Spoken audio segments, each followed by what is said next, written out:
ওই বিষয়ে তো আমরা তো বিষয়ের তো এখন আমরা তো আগে এখনো গ্যাজেটটা তো পাইনি সরকারের গ্যাজেটটা আমাদের কাছে আসলে আমরা তখন এটা এটা বসে সিদ্ধান্ত নিব। এখন আমরা সিদ্ধান্ত নিতে পারি না, কারণ সরকার তো একটা আপনাদের মুখে শুনছি, পত্রপত্রিকায় দেখছি, টেলিভিশনে দেখছি, কিন্তু ওইটা অফিসিয়াল ডকুমেন্টটা না পাওয়া পর্যন্ত আমরা এক্স্যাক্টলি কি হয়েছে এটা তো বলতে পারছি না।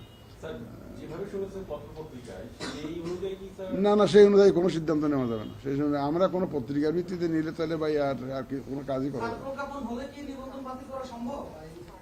সেটা আমরা বসে সিদ্ধান্ত নিব। যেটা আমরা বসে সিদ্ধান্ত নিব, কোনো অসুবিধা নেই। আপনার প্রজ্ঞাপনটা আসতে দেন না, দরকার হলে আপনারা একটু তদবির করে নিয়ে আসেন। তাই আমরা ডেফিনেটলি আমরা তো এই ইলেকশন কমিশন তো আমরা তো এই দেশেই কাজ করি, তাই না? এটা এই দেশেরই একটা কনস্টিটিউশনাল বডি, এই দেশের জন্যই কাজ করি।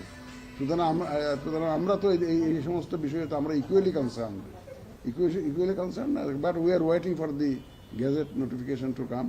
এটা আসলে এবার আপনারা দেখতে পাবেন, আসলে দেখবেন। যখন দেখবেন যে সবকিছু আকাশে সূর্য উঠে গেছে, তখন তো পরিষ্কার হয়ে যাবে আপনাদেরকে। আর দেখবেন আপনারা অপেক্ষা করেন, কিছুক্ষণের মধ্যে আসবে। এটা কে খবর দিল আপনি? ভালো, আপনাদের তাহলে আপনারা আমরা কি করবো এটাও তো জানেন, তাহলে কিছু নেই। হ্যাঁ, না, আসুক ইনশাল্লাহ। আসলে না, আমার মুখ থেকে কেন? না না, ইসির পক্ষে কথা বলার জন্য তো অথরাইজড লোক আছে।